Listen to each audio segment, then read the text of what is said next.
puso, alisin na po natin yan kasi hindi po yan kalugod-lugod sa ating Panginoon. Oo, maaari po nasasaktan tayo minsan, pero parte po ng buhay po natin yan, di po ba? Hindi po lahat ng mga tao nagugustuhan tayo kahit mawaman tayo ng mabuti or hindi. Parehas na. Kung ayaw ka talaga. Kaya, sabi ni Lord, I will giant you pa. Hindi.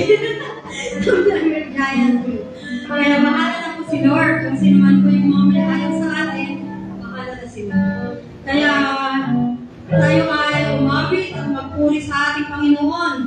Dahil siya lamang po ang nagbibigay sa atin ng mga kalakasan, mga blessings sa ating mga buhay. Amen? Amen. Kaya, ngayong hapon, dapat na alisin po natin ang mga sama ng loob. Sabi nga PGH, poot, galit at hinanakit, upang sa ganon, ating mga puso ay dalisay. Amen. Kaya dapat lamang po na ibigay natin kung ano po ang mga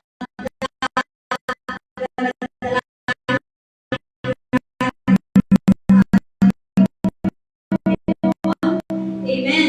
Tunay nga po ang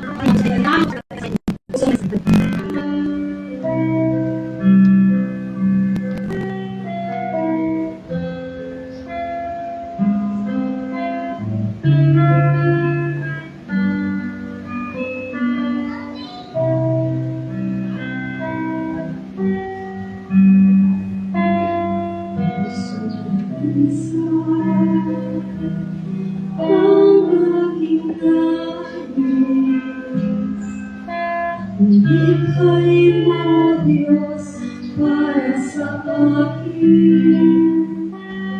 Isa'y ang aking nais.